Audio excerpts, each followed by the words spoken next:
What happens when young people are finally heard? The conversations shift, the stories get bolder, the future gets louder. Welcome to A Seat at the Table, the UNICEF podcast where real voices drive real change. Our guest is Christopher Nkrumah, UNICEF Ghana's education specialist. From being forced out of school due to financial hardship to receiving a life-changing grant to now serving within UNICEF, his journey is nothing short of powerful and inspiring. So pull up a chair and let's talk. Thank you very much. And it's nice to having me here. Yeah, it's nice to have you. You look very good. Like, oh, say hi, crowd. Why, Papa? Thank you. I think I'm still a young person. Oh, So I have no option than to look good, you know? okay. Right. Give us an introduction of yourself. Right. Thank you very much.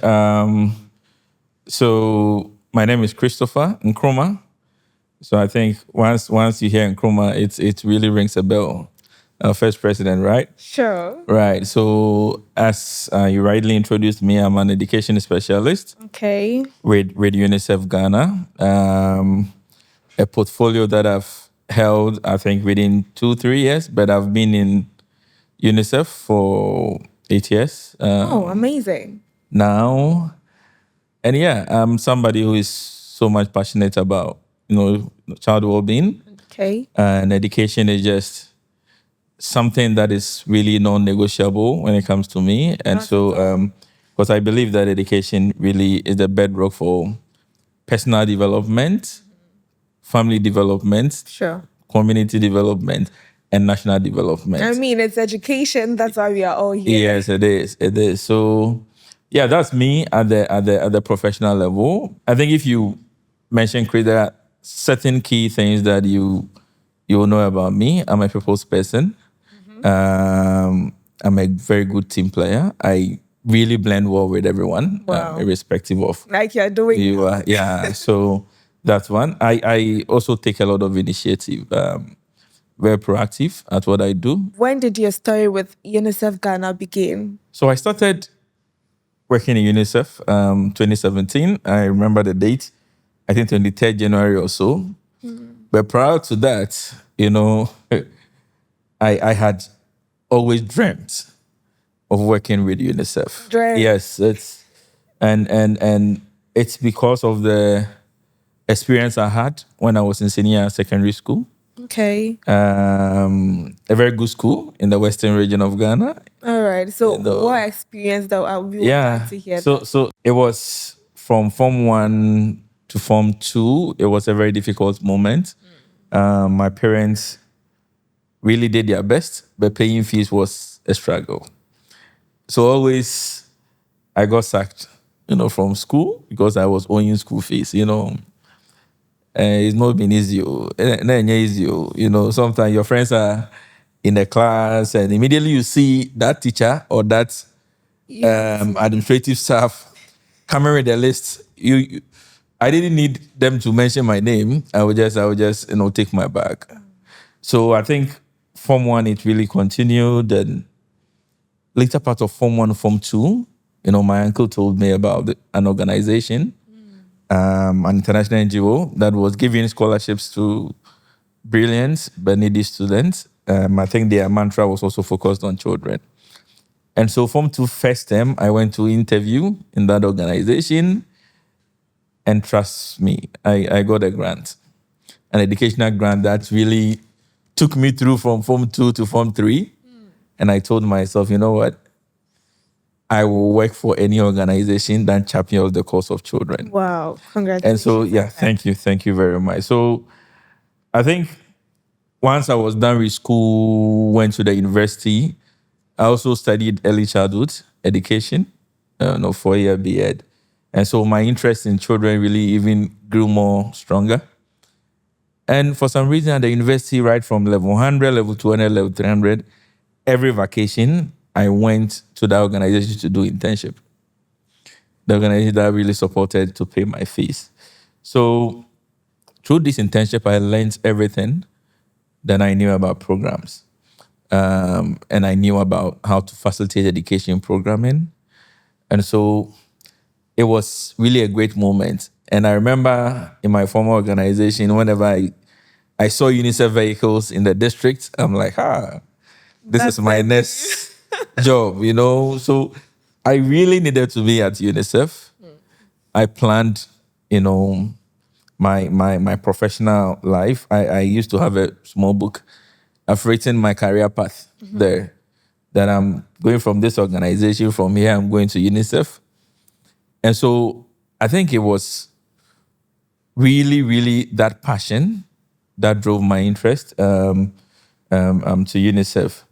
And I recall somewhere in 2016 when UNICEF floated the advert of an education officer position. I didn't even see it, but 2 or 3 colleagues in my former organization, came to tell me that, Chris, have you seen this advert? Please apply. So it also spoke a lot how I was really dedicated. I was so selfless to the work I was doing. I really worked with a lot of passion. And so the first person told me, the second person, the third person, I said, no, let me give it a shot. So 2016, all the examinations and the interviews, and I entered my dream job. So we would want to know whether there have been a few challenges in your journey as an education specialist, professionally and personally as well. Man, yeah, sure. So be a bit me about bra. On for money who made that. There has been challenges. Let me start off with my education, masters. I'm someone who used to stammer a lot. Oh, Maybe today, as I sit with you and I'm talking, you might not know that I used to stammer. I stammered a lot. okay. And it bring my self-esteem down to like 0. At the junior high school, I remember, times that I need to raise my hand in class and I'm called and I'm not able to speak. And, colleagues now, they will laugh at you and everything. But Young people. it was really, challenging for me, especially when a particular teacher, I can never forget the subject he was teaching, whatever. At the point, I raised my hand in class and said, as for this question, anybody at all want to answer? So it was really challenging. And I carried that shame, that low self-esteem from the junior high school to senior high school. I knew a lot of things, but I never raised my hand. Oh, that was bad. So the university was a turning point where I had to undertake a public speaking, counseling session. Okay. And that really helped me a lot. That, hey, I can still do whatever I want to do. And so those were really, really, challenging times at the educational level. At the professional level, I remember 2017, when I joined UNICEF, my first assignment was that, hey, there has been a program that has been implemented for like 5 years. The program is closing out. We need you to develop a policy brief out of the program and Policy brief. a policy brief. And I was like, wow. It is something I've never done before. I never did in my previous organization. So it became a headache. But you have come fresh. You also need to show off that you can. Of course. So it took me sleepless nights to read about policy briefs, to really study some similar programs and how they closed out in their policy briefs. And I really did a draft of the brief, and my supervisor at that time really supported me through that. At the point I knew, no, this one, this draft, I can never pass it without The support of somebody's support. So please, young people, please seek help when you need it. I think these were some of the challenging moments that I had, but I think it was also lessons for me as I moved on in my personal and professional life. So yeah. To you, Chris, bullying has been like a major issue here in Ghana, especially in our senior high schools. You do something small and then your seniors start dragging you out, probably pulling your ears. Hey, come and kneel down. Do this. You have done that. And they sometimes, most often, mistaking that for correction.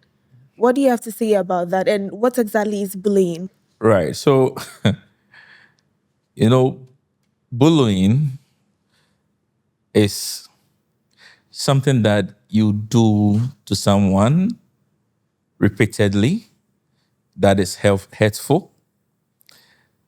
It is also shameful. And it's something that when it happens to you, you never feel, comfortable. You feel pains. And it can be in different forms. So bullying can be physical. Bullying, it can be a cyber kind of bullying. So that is the online bullying, and it happens a lot. There's also the verbal bullying, and I think the most dangerous one Yeah. is the psychological, kind of bullying. And bullying, I think we don't really take it so serious. But UNESCO, one of the UN agencies, always publish some reports. They say school violence and bullying. Bullying is part of violence, but they usually separate bullying from violence because that is a silent killer. Right? So we as a country, by our culture, by our traditions, and as Ghanaians, we have embraced, bullying, yeah. in different ways. Yeah. Okay, that really does not help us in any way. We did a research, when I mentioned it's UNICEF, did a research on some of the root causes on violence and bullying for that matter. And we saw three things. That violence or bullying is caused by, one, low level of mutual respect. So I am a senior, you are a junior, or I am a boy, you are a girl. There's that limited respect. And so I feel I can do anything to you. There is the second thing that we call unequal power relationship. So because I'm a father, you're a teacher, I'm a student, there's that power imbalances. So it's naturally really contribute to how people treat each other. And the final one, that is the most dangerous one, is the vicious cycle of violence. We have experienced violence growing up, and that is what made us who we are. And so we need to do the same thing to you, right? So that it will make you tough. You cannot just cry like that. You are a man. You are so. Toxic masculinity. I think that discourse on bullying, we usually mistake it for correction. But hey, there are ways of correcting people that does not hurt. Yeah. Any young person, anyone. If someone under the disguise of correcting you inflicts hurt on you, that is not correction. You are being bullied, right? Hey, and yes, seniors, no more fan of follow. And parents, sometimes ignorantly, really causes this harm to the children, especially using some words. You understand? So those psychological aggression and some of the words that is being used on us, nobody should experience bullying. There is always another way of correcting a child. If you are correcting, you are helping somebody to learn. I always say that if you are a teacher and the only language your children understand is beating and using harsh words on them for them to become quiet, then trust me, You're killing their self-esteem. Yes, you are killing their self-esteem. There's another way you can do it. We say culture is a way of life, right? So in my community, when you see when an elderly person is talking, you dare not talk. It is seen as disrespectful.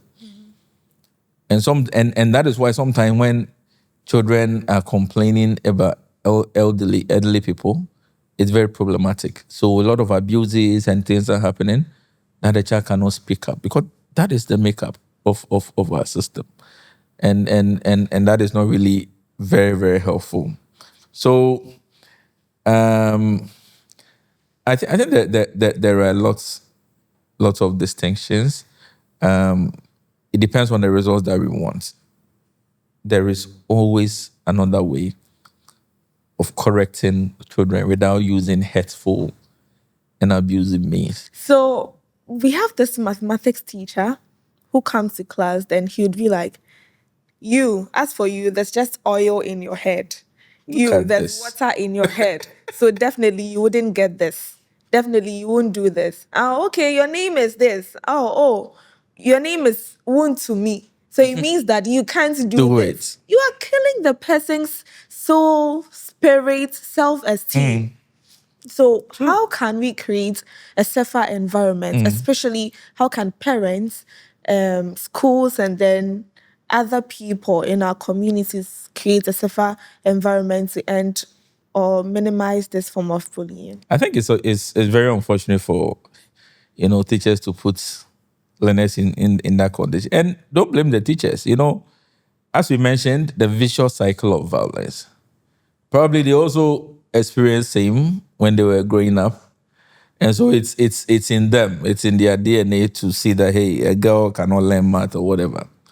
But I think one of the key things for teachers, parents to do is really to start on learning and relearn. Start on learning. Right? So there are things that we grew up with. Me, I remember I have been really given some very good, corporal punishment. At the point, my teacher beat me in my ear. I had blood stains all over my dress, and I don't blame that teacher. I'm sure he felt he needed to, do it at that time. As at now, I have very bad memories of that man.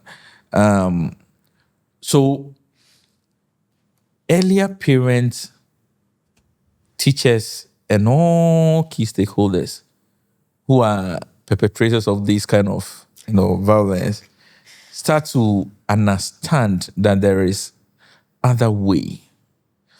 Let your student be your friend. When your child is your friend, they open up to you. They tell you things. But if a child is coming to you and is already afraid, learning doesn't even happen. Our religious bodies have a lot of role to play. Our imams, our pastors and stuff. We need all these stakeholders. They should create, as part of their community engagement, staff meeting, PTA, whatever meeting, some of these things should be discussed. Probably they don't know how to handle the learners. And to all the teachers out there, I know Ghana Education Service because UNICEF supported them to develop the Safe School resource manuals. And it has these positive discipline tools that the teachers need to be using. When you use the positive discipline tools, it really helps you to really understand these, and the way you address misbehavior is so unique and you get long-lasting, results. So no child, no youth, no one, should really experience any form of violence, especially bullying. Yeah. Recently, we've seen a decline in the performance of students who just wrote their WASI. I mean, WASI results are out, specifically in science and mathematics. So in your own perspective, what do you think is happening? This performance is as a result of a fundamental issue. Fundamental issue. That is poor foundational learning outcomes for learners. So, at the basic school level through to the senior high school, people's foundational learning abilities have just accumulated. My dear, there are people who are in secondary school first year and they cannot write their names. That's And it is true. not their make, it is the foundation. Ghana has come very far. We are one of the countries to be doing national assessment. So there is this national standardized test that the ministry runs. In 2022, primary 4 performance in mathematics and English, it tells you that 55% of primary 4 learners have achieved the minimum competency in math. 55%. So it tells you that over 40% of the children are still not learning. They don't know how to perform basic mathematics. And for English, it's over 50%. Over 50%. Over 50% who are not performing. So it tells you there is a fundamental problem. If we don't solve that fundamental issue, that is the basic literacy, numeracy, competencies, trust me, this result is even better. We might not be seeing people really performing at the level that we are expecting. But there is good news. I think the Ministry of Education, every government that has come has really thrown some more weight in improving foundational learning. What advice do you have for young people who are struggling academically and want to be like David and Goliath, right? Those times we listen to those stories a lot. David defeated Goliath. And trust me, that defeat didn't just happen. David was a shepherd. He was taking animals to the forest, killing the wild animals here and there, fighting and protecting the flock. It means that David was doing something in those forests that nobody knew. And David was preparing to meet Goliath. Yeah. So I would tell the young people that be like David. Be like David. Be preparing, no matter how small it is. If you want to take up higher roles, responsibilities in your society and organizations, you want to start small. Sometimes it's a volunteering here.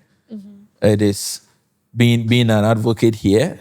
It is working with this organization here. And then boom, you gather all those experiences and you move to that level that you want.